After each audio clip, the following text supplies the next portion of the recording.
नमस्कार, आप सभी का स्वागत है न्यूज ब्लास्ट में और आपके साथ मैं हूं दीपा बाफिला। खबरों की तरफ आगे बढ़ते हैं। विपक्षी एकता की सूत्रधार सोनिया गांधी। जी हां, विपक्षी एकता को मजबूत करने के उद्देश्य से लेंगे बैठक सोनिया गांधी। इसके बारे में सोनिया ने विपक्ष के कई सीनियर नेताओं से बात की और साथ ही शरद पवार, उद्धव ठाकरे, ममता, स्टालिन, हेमंत सोरेन समेत सीनियर नेताओं से बात की है सोनिया गांधी ने। हालांकि बैठक कब होगी इसके बारे में अभी तक कोई जानकारी नहीं है। 10 और 11 अगस्त को सदन की कार्यवाही में भी उपस्थिति उनकी थी और सोनिया ने सभी दलों से सदन में कामकाज में सहयोग करने का आग्रह किया। 15 से अधिक विपक्षी दलों ने मॉनसून सत्र में बना रखा था मोर्चा। विपक्ष एक तरीके से सरकार को घेरने के लिए एकजुट हो गया था। हंगामा और व्यवधान की वजह से बामुश्किल चल पाई थी सदन की कार्यवाही। आपने देखा किस तरीके से हंगामा किया गया, जिसके बाद लोकसभा की कार्यवाही को अनिश्चितकाल के लिए स्थगित करना पड़ा। अब ये बड़ी खबर है कि विपक्षी एकता की सूत्रधार सोनिया गांधी दिखाई दे रही हैं। विपक्षी एकता को मजबूत करने के उद्देश्य से, मकसद से वो बैठक लेंगी। इसके बारे में सोनिया ने विपक्ष के सीनियर नेताओं से बात की है। उनमें शरद पवार का नाम है, उद्धव ठाकरे, ममता बनर्जी, स्टालिन, हेमंत सोरेन समेत तमाम बड़े लीडर्स हैं अलग अलग दलों के, जिनसे बातचीत की है सोनिया गांधी ने। हालांकि ये बैठक कब होनी है इसके बारे में अभी तक कोई जानकारी फिलहाल नहीं है। 10 और 11 अगस्त को सदन की कार्यवाही में भी उपस्थित थी सोनिया गांधी। सोनिया ने सभी दलों से सदन में कामकाज में सहयोग करने का आग्रह किया और 15 से अधिक विपक्षी दलों ने मॉनसून सत्र में, आपको याद है, आपने देखा तस्वीरें जो भीतर से आई थी सदन के, वहां पर विपक्ष ने मोर्चा खोल दिया था। हंगामा और व्यवधान की वजह से बामुश्किल चल पाई थी सदन की कार्यवाही। उत्तर प्रदेश में कांग्रेस को गठबंधन की तलाश है। यूपी प्रदेश कांग्रेस नेताओं को वापसी की आश है। अब यूपी में कांग्रेस को गठबंधन की तलाश लगातार जारी है, क्योंकि आगामी विधानसभा चुनाव बेहद करीब है। 2022 में विधानसभा के चुनाव होने हैं और ऐसे में कांग्रेस वहां पर गठबंधन की जुगत में है। यूपी प्रदेश कांग्रेस नेताओं को वापसी की आशा। प्रियंका को सीएम उम्मीदवार के रूप में पेश किए जाने की बात की, लेकिन उन नेताओं के सपने नहीं होते दिख रहे पूरे, क्योंकि यूपी में कांग्रेस को है गठबंधन की तलाश। यूपी संगठनात्मक मशीनरी अच्छी होने के बावजूद स्थिति अच्छी नहीं है। समाजवादी पार्टी से गठबंधन को फायदेमंद मानते हुए यूपी कांग्रेस के कई नेता, हालांकि अखिलेश ने रालोद जैसे छोटे दलों से गठबंधन की व्यक्त की है इच्छा। अब गठबंधन की तलाश में वहां पर कांग्रेस है, उत्तर प्रदेश कांग्रेस, लेकिन अभी कोई तस्वीर साफ होती हुई दिखाई नहीं दे रही है। यूपी प्रदेश कांग्रेस नेताओं को वापसी की आशा है। प्रियंका को सीएम उम्मीदवार के रूप में पेश किए जाने की बात भी की, लेकिन उन नेताओं के जो सपने हैं वो पूरे होते हुए दिखाई नहीं दे रहे हैं, क्योंकि यूपी में कांग्रेस को गठबंधन की तलाश। यूपी संगठनात्मक मशीनरी अच्छी होने के बावजूद भी स्थिति वहां पर कांग्रेस की ठीक नहीं है, अच्छी नहीं है और समाजवादी पार्टी से गठबंधन को फायदेमंद वहां के कुछ नेता मानते हैं यूपी कांग्रेस के। हालांकि अखिलेश ने, समाजवादी पार्टी के अध्यक्ष अखिलेश यादव ने रालोद जैसे छोटे दलों से गठबंधन की इच्छा व्यक्त की है। अब आगे क्या तस्वीर उभर करके सामने आती है, किसका किसके साथ में गठबंधन होता है और कौन किस तरीके से चुनावी मैदान में ताल ठोकता है, उस पर भी लगातार फर्स्ट इंडिया की नजर रहेगी।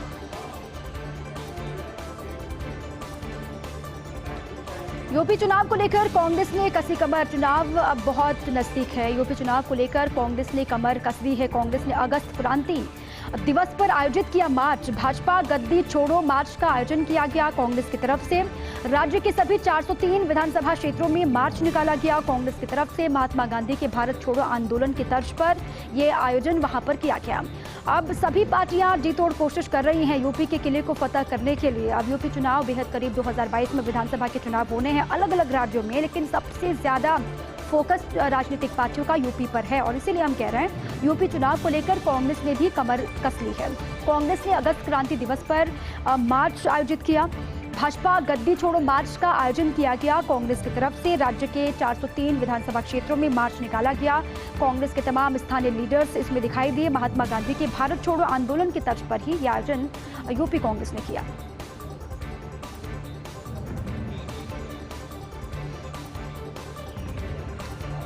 पंजाब में कम नहीं हुई कड़वाहट। जी हां, अब सब कुछ ठीक जो पंजाब में हो रहा है, ये कहा जा रहा था कांग्रेस की तरफ से, वो सब कुछ ठीक दिखाई नहीं दे रहा। पंजाब में कम नहीं हुई है कड़वाहट, या आप समझिए सिद्धू को लेकर गत दिनों में सोनिया से मिले अमरिंदर सिंह, दिल्ली वो पहुंचे थे और सिद्धू को लेकर ही गत दिनों में सोनिया से उनकी मुलाकात हुई। राज्य में कांग्रेस सरकार पर सिद्धू के लगातार हमलों का मुद्दा उठाया अमरिंदर ने। पंजाब में राजनीतिक स्थिति और संभावित कैबिनेट विस्तार पर भी चर्चा की। मुलाकात के दरमियान सोनिया गांधी ने कहा कि मुख्यमंत्री और सिद्धू को करना चाहिए एक साथ मिलकर के काम। बैठक में महासचिव हरीश रावत भी मौजूद रहे। अब सोनिया गांधी ने तो कह दिया है कि वहां पर मुख्यमंत्री को भी और प्रदेश कांग्रेस अध्यक्ष सिद्धू को भी साथ मिलकर काम करना चाहिए, लेकिन क्या दो धारी तलवार एक साथ आ सकते हैं, ये भी समझना होगा। एक तरफ सिद्धू है और एक तरफ कैप्टन अमरिंदर सिंह है पंजाब में। इसीलिए हम कह रहे हैं कि कड़वाहट अभी भी बरकरार है, वो दिखाई दे रही है। सिद्धू को लेकर गत दिनों में सोनिया से मिलने के लिए अमरिंदर सिंह पहुंचे थे दिल्ली और राज्य में कांग्रेस सरकार पर सिद्धू के लगातार हमलों का जिक्र किया, ये मुद्दा उठाया। पंजाब में राजनीतिक स्थिति और संभावित कैबिनेट विस्तार पर भी चर्चा हुई है। अब संभावित कैबिनेट विस्तार भी ये कहा जा रहा है कि जल्दी इसको लेकर कोई तस्वीर वहां पर साफ हो सकती है पंजाब में, और इसको लेकर भी सोनिया गांधी के साथ अमरिंदर ने चर्चा की। मुलाकात के दरमियान खबर ये कि सोनिया गांधी ने कहा मुख्यमंत्री और सिद्धू को साथ मिलकर के आगे बढ़ना चाहिए, साथ मिलकर के काम करना चाहिए। बैठक में महासचिव हरीश रावत भी मौजूद रहे।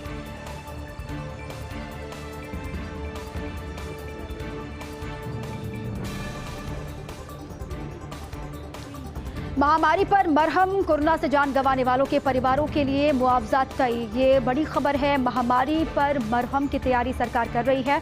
कोरोना से जान गंवाने वालों के परिवारों के लिए मुआवजा तय हो गया है, ऐसी जानकारी है। केंद्र ने 20,000 करोड़ का मुआवजा तय कर दिया है। राष्ट्रीय आपदा प्रबंधन प्राधिकरण ने गृह मंत्रालय को रिपोर्ट सौंपी है, जिसमें ये बताया गया कि अगले 5 साल के लिए उसके पास कितना फंड रहेगा। सुप्रीम कोर्ट ने केंद्र सरकार को आदेश दिया था। कोरोना से होने वाली मौतों पर मुआवजा देने का आदेश सुप्रीम कोर्ट ने दिया था और सरकार ने 5 लाख मौतों के हिसाब से फंड का प्रावधान किया है। सूत्रों के मुताबिक हर मौत पर दिए जा सकते हैं कम से कम 4 लाख रुपए, ये जानकारी है। सूत्र ये बता रहे हैं कि हर मौत पर कम से कम 4 लाख रुपए दिए जा सकते हैं। 15 अगस्त को मोदी लाल किले से कर सकते हैं मुआवजे की घोषणा। अब ऐसी भी खबर है, कल 15 अगस्त वो तारीख जब कहा जा रहा है कि आज़ादी का दिन, और इसी मौके पर मोदी लाल किले की प्राचीर से इस मुआवजे की घोषणा कर सकते हैं, ऐसी भी जानकारी है।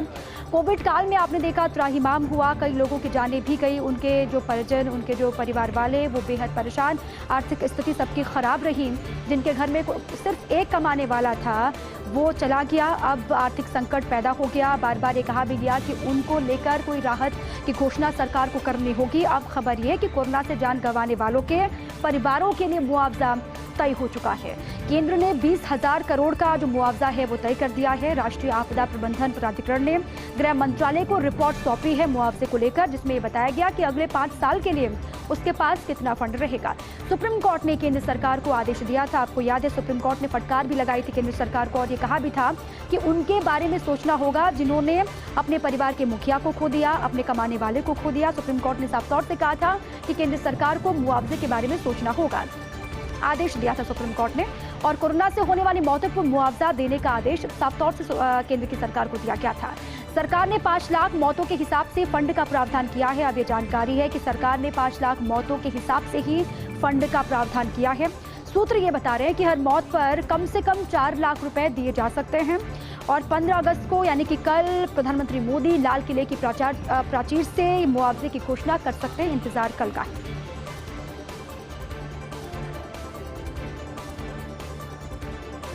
कमाई बढ़ाने को महामारी में रेलवे का गजब फंडा। कोरोना से पहले की तुलना में आधे भी नहीं बिक रहे प्लेटफॉर्म टिकट्स, लेकिन रेलवे प्रशासन की आय दोगुनी से भी ज्यादा हो गई। अब ये कैसे हुआ, इसको लेकर कई सवाल है। पूर्व में कोरोना संक्रमण को देखते हुए रेलवे प्रशासन ने बढ़ाई थी प्लेटफॉर्म टिकट के रेट। कम यात्री स्टेशन के अंदर आए, इसलिए 10 से बढ़ाकर 50 रुपए का टिकट किया गया था।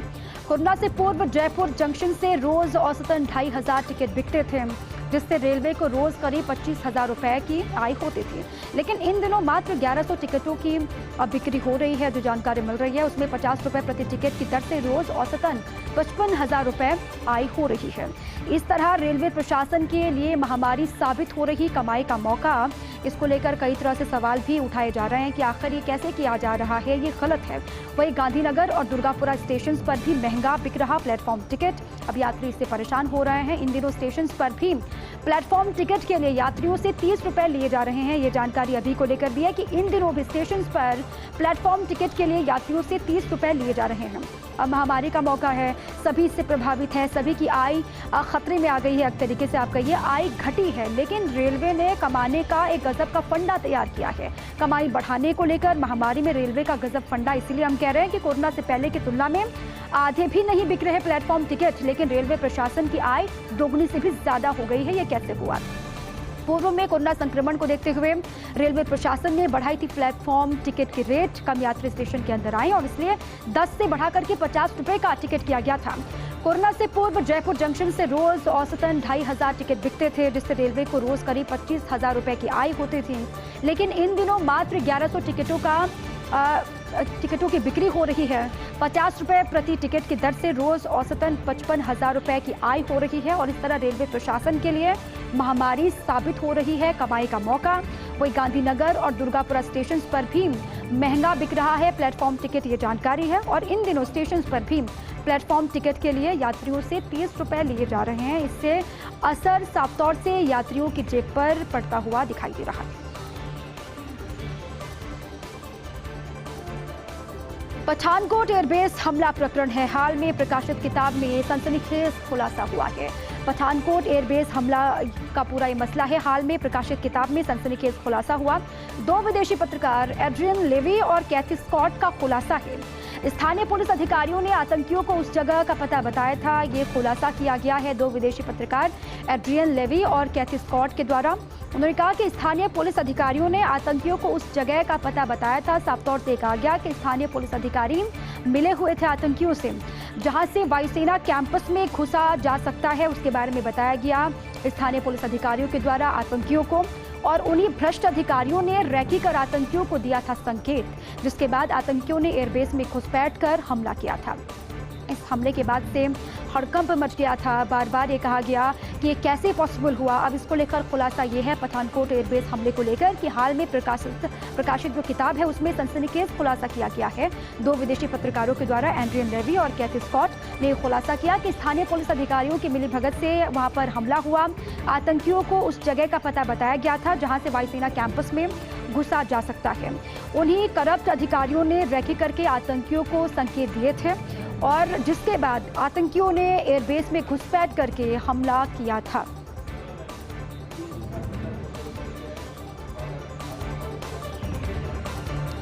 अमेरिका में श्वेत आबादी में गिरावट दर्ज की गई है। जी, अमेरिका में श्वेत आबादी में गिरावट देखी जा रही है। अमेरिकी इतिहास में पहली मर्तबा श्वेतों की आबादी वहां पर घटी है। अब इसके पीछे की बड़ी वजह क्या हो सकती है?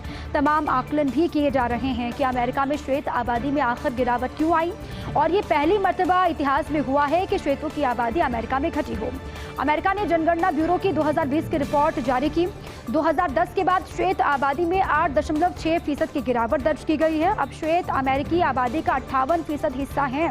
वहीं अमेरिका में एशियाई लोगों की आबादी में 35% की बढ़ोतरी हुई है। जहां पर श्वेत आबादी घटी है, वहीं पर अमेरिका में एशियाई लोगों की आबादी में 35% का इजाफा हुआ है। अब ये भी चिंता वाली बात आप कह सकते हैं श्वेतों को लेकर। अमेरिका में श्वेत आबादी में गिरावट दर्ज की गई है और ये अमेरिकी इतिहास में पहली मर्तबा है। अमेरिका ने जनगणना ब्यूरो की 2020 की रिपोर्ट को जारी किया है। 2010 के बाद से श्वेत आबादी में 8.6% की गिरावट दर्ज की गई।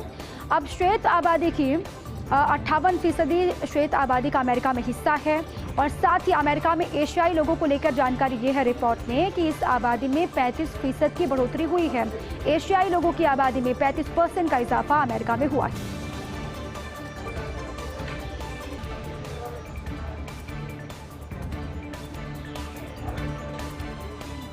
राजस्थान में स्क्रैप पॉलिसी लागू होने का असर। राज्य की सड़कों पर नहीं चल सकेंगे 20 लाख दोपहिया चौपहिया वाहन। 20 साल पुराने वाहन हो जाएंगे कबाड़। सबसे अधिक 15 साल पुराने वाहन दौड़ रहे राजधानी की सड़कों पर। 20 लाख वाहनों में सर्वाधिक 15 लाख वाहन दोपहिया हैं। अब ये स्क्रैप पॉलिसी का असर आप कह सकते हैं। राजस्थान में स्क्रैप पॉलिसी लागू होने का यह असर है कि राज्य की सड़कों पर नहीं चल सकेंगे 20 लाख दोपहिया और चौपहिया वाहन। 20 साल पुराने वाहन कबाड़ हो जाएंगे और साथ ही सबसे अधिक 15 साल पुराने वाहन दौड़ रहे राजधानी की सड़कों पर। 20 लाख वाहनों में सर्वाधिक 15 लाख वाहन दोपहिया हैं।